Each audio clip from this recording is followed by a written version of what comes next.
Roy Jones Jr. is an all-time great champion. I'll punch the head clean off you. Had over 72 bare-knuckle fights, never lost. The underground bare-knuckle fights where I come from were proper men's fights. You fight in the ring, I'll fight you in the parking lot. He's gonna have a fight in his hands. Because I'm coming like a pit bulldog. Welcome to humanity. This is our one. Whatever it takes, we got to stop. Whatever it takes is what it took.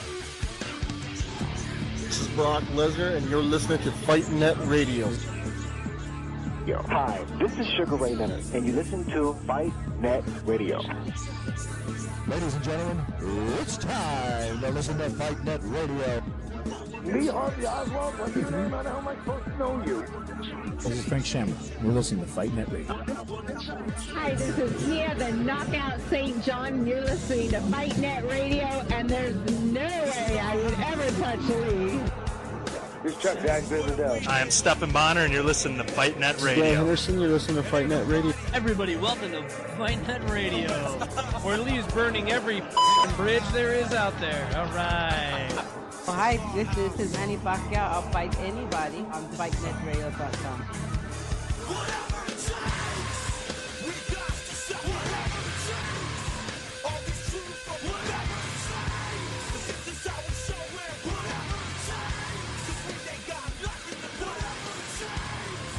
I am the king of the world. Hold it. You're not that pretty. I'm a bad man. I took up the world. And hi everyone, welcome to Fight Net Radio. My name's Lee Honish, joined by Andrew Labouche, Premier Round Magazine, occasional blogger. Blogger is an acceptable term. Remember when we started and you'd say, hey, I do a blog, and people would look at you and frown? Yep. Like you couldn't get a press pass if you said you were a blogger or on the internet if you, like on a bet. You had to be like a printed publication. I had to be on radio. I digress. How are you, Andrew? Doing good.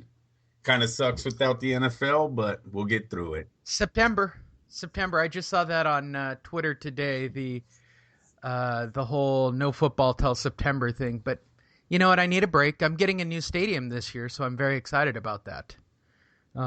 Could you imagine watching your Raiders in a 30,000 seat state of the art venue with good food, good liquor, good parking? Can you imagine that? Right. Up and close, you mean?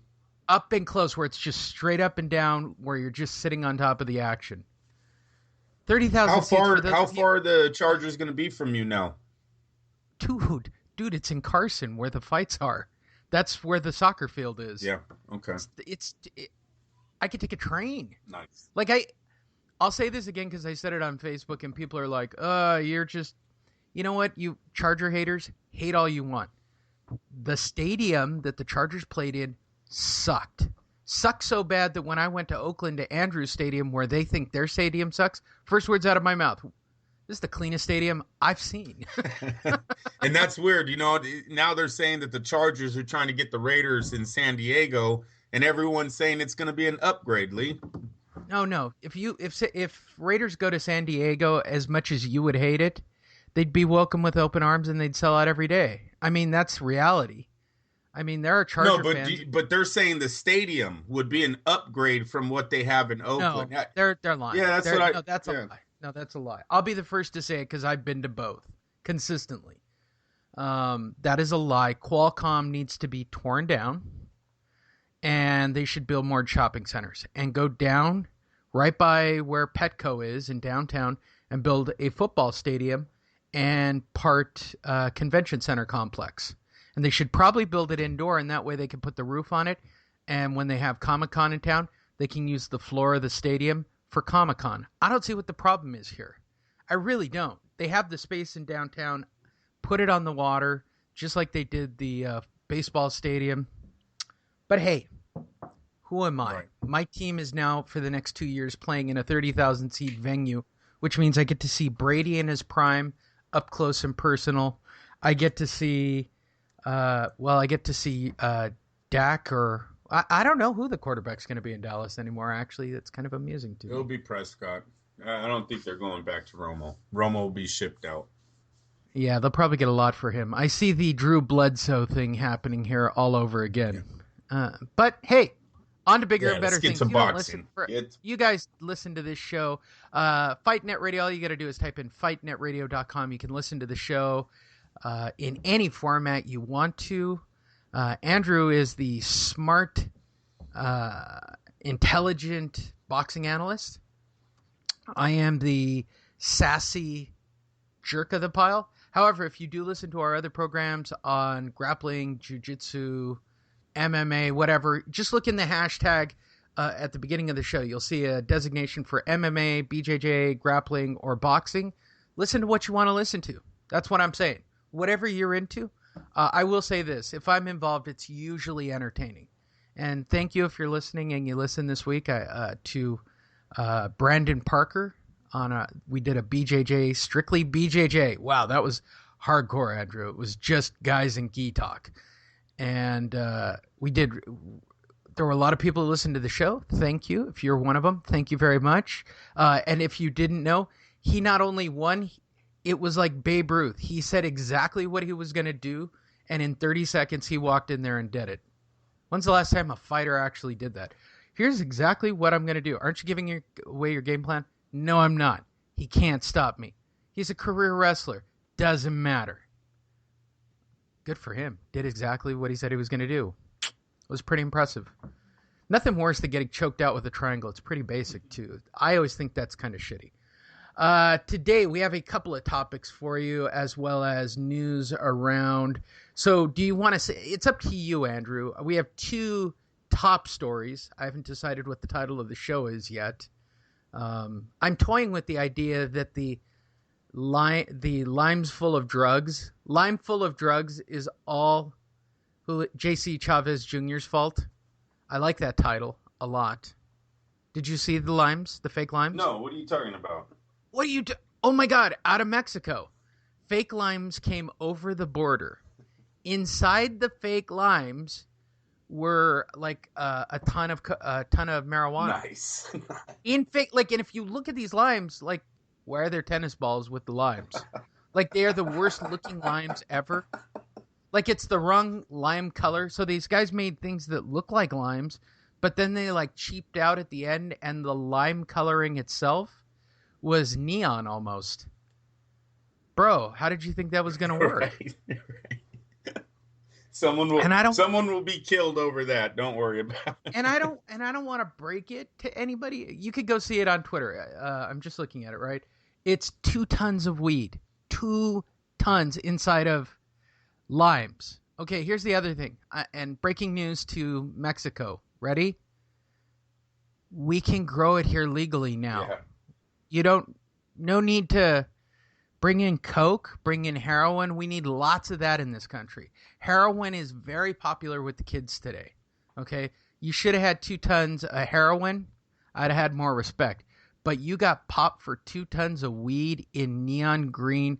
It had to be Chavez Jr. That's what I'm saying. Had to be Chavez Jr. Which takes me to my first topic of the day.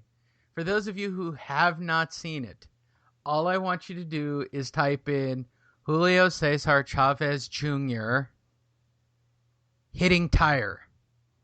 You can do it on Facebook, you can do it on Twitter, or you can do it in your search bar. But if you have not seen this gem, did I post it on FightNet Radio? I got to track it down then, don't I? Sure. Why are you guys giving them so much trouble over this? Go to FightNet Radio on Facebook, and I will make sure. In fact, I'm doing it as we speak. Go to our Facebook page, FightNet Radio. That's all you got to do, right? And we will get you. Look at that. I can confirm that we will be having Elena Maxwell this week, former Strikeforce fighter and kick-ass girl. I like hot women who can kick butt. She's a good friend, and she's married, and I can say that. I think you're allowed to say somebody's hot. Would you be mad if somebody said your wife was hot? No. You would. Oh. You said that slowly. No, I wouldn't. Whatchamacallit. It matters how they say it. I didn't think you said it offensively. Well, I want to interview Mackenzie Dern, and Mackenzie Dern is hotter than... I got a whole thing for women who can fight that are good looking. I think that's sexy. Is that wrong? No. So, the show got off on a weird foot, like right from the beginning. All right, let's correct it. There's your 5 minutes of nothing. So, listen, everyone. Just go to the Fight Net Radio page and go look at this Chavez Jr. video. I'm going to leg it down. It'll be on our Facebook page if you haven't seen it. Just type in Fight Net Radio /Fight Net Radio. It's not hard. And you will see this amazing video of Chavez pounding on a tire. And it's what he has to do, Lee. That's what he has to do. Oh, my gosh.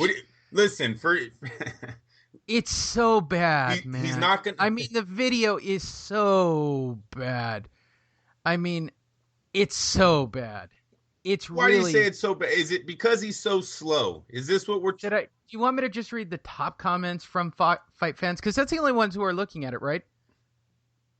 Okay, this is like a site manager taking his son to work, but all his son wants to do is be in the back of the classroom.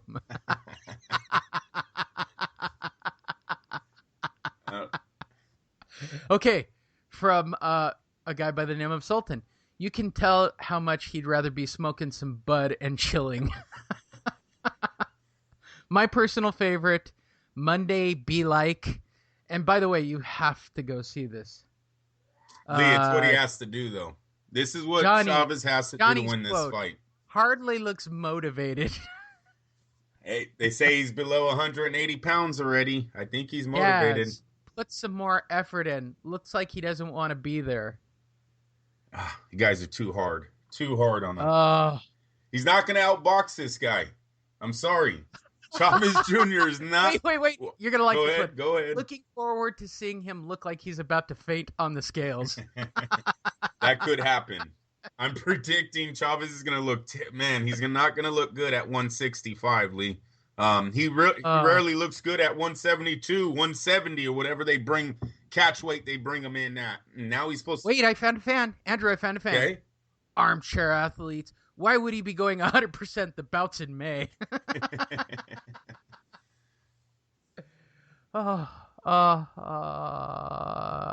guess he's never trained. But listen, that was Chavez at 100%. Chavez needs to act like George Foreman in this fight. I'm dead serious about this. This is not a fight where his boxing is going to get him the victory. This is not a fight where he's got to be the first fighter to land punches. All Chavez has to do is be able to outlast Canelo's first 5 rounds and consistently land punches, preferably to the body, preferably the left hook. For the first 5 rounds, it should be left hook to the body from Chavez. But none of this means he has to be faster or he has to be lighter on his feet. Chavez is doing what he has to do to win this fight, and that's power. This is going to be an all power. This is about size. This is about weight. Okay? We all know if Chavez and Canelo were at the same weight class and were the same fighter, there was no advantage. Canelo's a heavy favorite. He's a better fighter, better boxer. He's going to land more punches. It's going to remind people of Sergio Martinez. Chavez won. Okay? Their fight. Canelo should be ahead. After 9 rounds, Lee, Canelo should be ahead on the scorecards. But it's how much work Chavez puts in these early rounds that are going to dictate the last 4. If he can somehow get to Canelo early, his body, and Canelo we already know is going to fade because he throws nothing but power for the first 5 rounds. Everything must be knockout punch. He's going to get tired. He might even, Lee, don't even put it past Canelo might even get tired just off of nerves, his combo punching, and the weight. There's so many things going against him in this fight. It's all about size. It's all about power for Chavez. So I'm not mad at the video. I like that the young man... Really? I think... Go ahead. I would go with another one. You got to see... Oh, no, I have hundreds of them. Like, my favorite is, son, you teach that tire a lesson. By the way, I'm not making up any of these. And it is now posted on Fight Net Radio on Facebook. Yeah, but the tire has been used by many fighters. Some also chop wood. Actually, somebody points this out. could he maybe use the adult sledgehammer to do this? That's not right. That's not. I didn't.